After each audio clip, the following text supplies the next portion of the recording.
Welcome to English class. Today we are going to begin with a grammar book, chapter 1, The Sentence.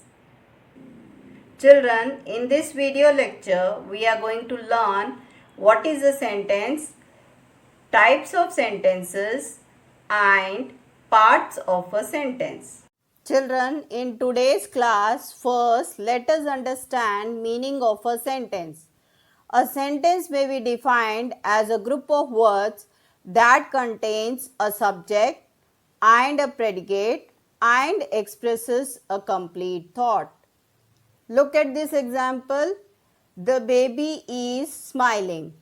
The baby, subject, is smiling, predicate. The baby is smiling expresses a complete thought. Now, sentences are classified in two ways, according to its use and according to form. According to its use, sentences are termed as declarative, imperative, interrogative and exclamatory. So now let us learn the meaning of each one after the other. First, let us understand what is the declarative sentence. A declarative sentence is one which states or declares something or one that states a fact. In a declarative sentence, the subject usually comes before the verb. It starts with a capital letter and ends with a full stop in writing and a drop in pitch in speech. Look at these examples, children. Students study their lessons. So this is a statement. He is the owner of the lot where our house stands. I am a teacher. The sun rises in the east. So these, you can see this sentence is an example of fact. Now, what is an imperative sentence? An imperative sentence is one which expresses a request, command or an order. These sentences start with a capital letter and ends with a period. Generally, the subject is not mentioned and only the predicate is expressed. But children, if at all we need to mark subject, then we always consider you as the subject in imperative sentences. Look at these examples. Go to school. Please close the door. Tell me who he is. Kindly lend me your book. Please call your sister. Now let us understand what is an interrogative sentence. An interrogative sentence is one that asks a question. An interrogative sentence usually begins with an asking word with the first letter in capital and always ends with a question mark. Here are some examples of interrogative sentences. Do you know how to write a poem? Did the child eat his dinner? Why did you come late? Have you received my gift? Where do you live? Last is exclamatory sentence. What is an exclamatory sentence? An exclamatory sentence is one which expresses a sudden or strong emotion or feeling such as happiness, sadness, anger, surprise, fear or excitement. An exclamatory sentence cannot be a single word. It usually begins with a capital letter and ends with an exclamation mark. Sometimes a period is also used to lessen the force of the exclamation. Look at these examples, children. Exclamatory sentences. Examples are, what a good dinner that was. Oh my God. Run for your life, Jose. Forgive me, mother. Now it's practice time, children. Let us see if you can correctly identify the following kinds of sentences. Bob has an iPod. What kind of sentence is this? This is declarative sentence because the sentence makes a statement. Be careful with your iPod. What kind of sentence is this, children? We know this is imperative sentence because the sentence gives a command. iPods are amazing. What kind of sentence is this? We are sure that it is an exclamatory sentence because the sentence shows strong feeling. Do you have an iPod? What kind of sentence is this? We know, children, it is an interrogative sentence because the sentence asks a question. Now, let us learn subjects and predicates and how to find them in a sentence. Before that, children, let us understand the meaning of subject and predicate. A sentence consists of two parts, that is the subject and the predicate. The subject of the sentence is the part about which something is being said, whereas the predicate is the part that says something about the subject. Now, the simple predicate and complete predicate. The predicate of a sentence is the part that says something about the subject. Its official name is the complete predicate. Children, remember, within the complete predicate, there is always a word or a word group that is the main part of the predicate, which presents the key word in completing the statement about the subject. That's why it is called the simple predicate or verb. Look at the example. The students worked very hard throughout the entire quarter. Worked very hard throughout the entire quarter is the complete predicate. Worked is the simple predicate. Now let us look at more difficult examples of predicates. Has Richie helped you? Has helped you is the complete predicate. Has helped is the simple predicate. The simple predicate consists of the entire verb phrase. Children, within the complete subject, there is always a word or a group of words that is the main part of the subject.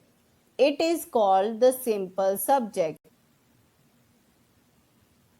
For example, a student with an impressive work ethic will do well in class. A student with an impressive work ethic is the complete subject. A student is the simple subject. Now let us learn how to find the subject of a sentence. The subject can appear at almost any point in the sentence. The easiest way to find the subject is to find the verb first. Look at this example, children. Gum was placed on the desk. The verb is was placed. Ask yourself who or what was placed. The answer which you will get is gum. So it is the subject of the sentence. Now this is little bit difficult example. Beyond the classroom door walks an assistant principal. What is the verb? Walks. Ask yourself who is walking? The answer is assistant principal. So, assistant principal is the subject of the sentence. This is very helpful hint, children. The subject is never in a prepositional phrase. How is it so? Let us understand with an example. One of my friends plays on the team. What is the verb here? Plays. So ask yourself who is doing the playing? Friends. But it is not correct. friends functions as the object of the prepositional phrase. Remember children, a prepositional phrase is made up of the preposition, any modifiers and the noun or pronoun which functions as the object of the prepositional phrase. So the correct subject here is 1. The subject in an unusual position. Sentences beginning with there or here.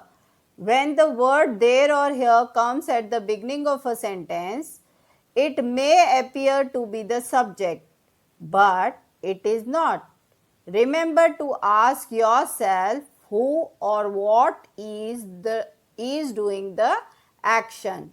For example, there are 2 desks in the classroom. The verb is are. Ask yourself who or what are. The answer desks. So the subject of the sentence is desks, not there.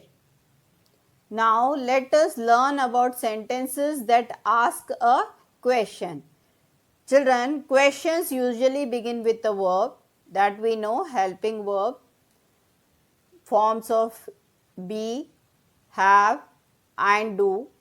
Also they frequently begin with WH family words like when, what, where, how and why.